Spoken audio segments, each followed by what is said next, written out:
Today I'm going to teach you how to repot a Nepenthes. This is a Nepenthes ventrata, aka pitcher plant, that I have had for at least 3 or 4 years. I only repotted it once, I think maybe in year 1, so it has been a few years since the last time I repotted it. So I'm looking to trim all the dead leaves and set it up in fresh new media. The process is not too complicated, so I'll show you kind of like the easy steps of how to do this. And overall, recommended to do every couple of years. That's usually more than enough to be able to continue promoting growth and preventing root rot, which is really the main things that you want to do in terms of soil and media. To be able to repot this plant, I have already started mixing some of the soil or potting media that I'm going to be using. In this case, I have some long fiber sphagnum moss right here. I have mixed it up with perlite a good amount. I'm going to be moistening it with distilled water.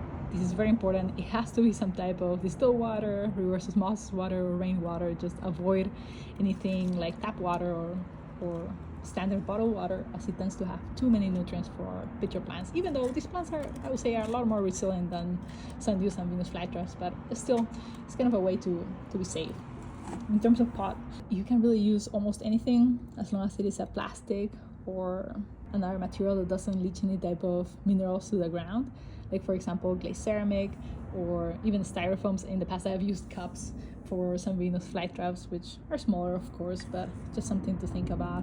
There's also net pots that you can use and actually hang your pitcher plants, and that way when you water them, the water kind of like flows out and it never stays in the dish, which is actually very convenient because these plants don't like to be sitting in water.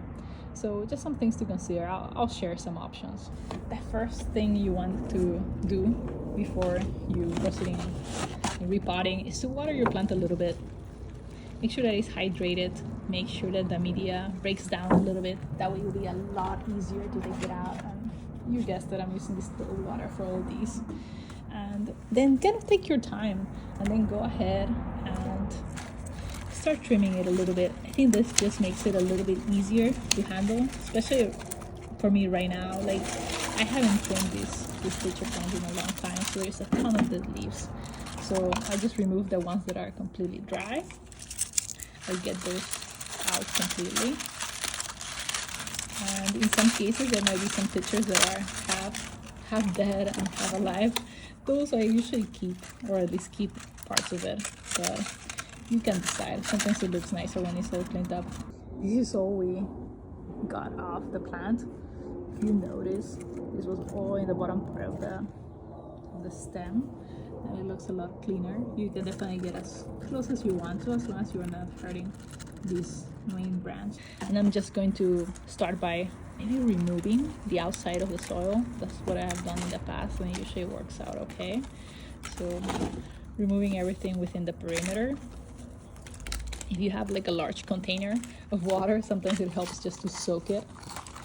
I don't, so I'm just going to have to work myself from the sides and slowly let the plant kind of like drop, the whole ball drop. I think it's almost out. Here it is. That's why like these potting trays are so helpful. All right, I think it's almost there.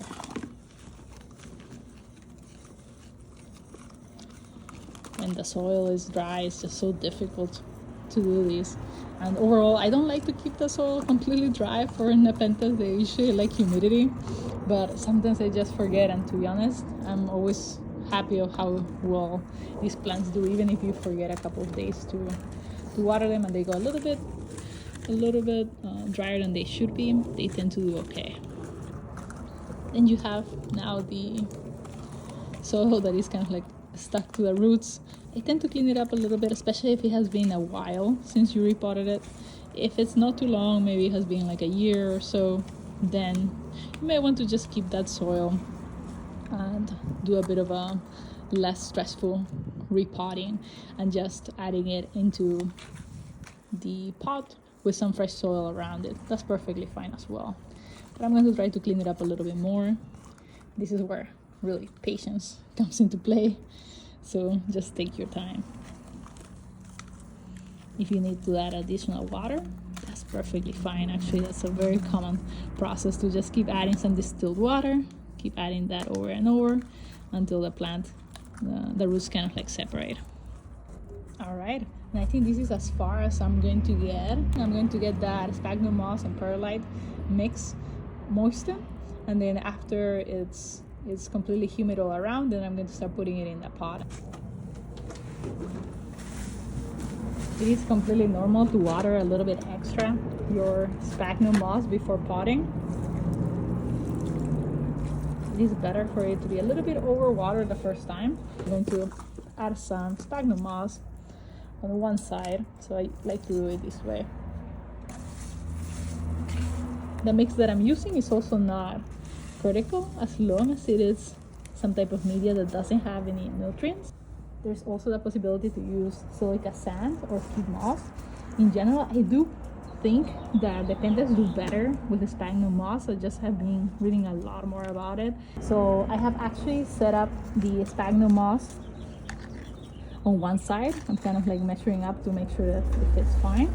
And now I'm going to grab a substantial amount of sphagnum moss and then just kind of like wrap it around it.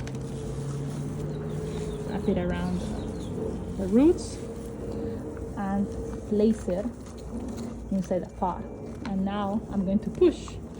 So I'm kind of like placing the plant right in the center and then grabbing this sphagnum moss and then tucking it in by pressing and just making sure overall that I'm not leaving too much space, and especially no empty gap. Now that your plant is happily repotted, go ahead, water it a little bit from the top just to make sure all the media gets set. And after that, just continue caring for it and, keep an extra eye on it, but don't do anything different in the next few days. And your plant should be fully recovered from the repotting and starting to thrive more and more as it takes advantage of the fresh new media. If you would like to see more videos like this, make sure to like and subscribe. And thanks for watching.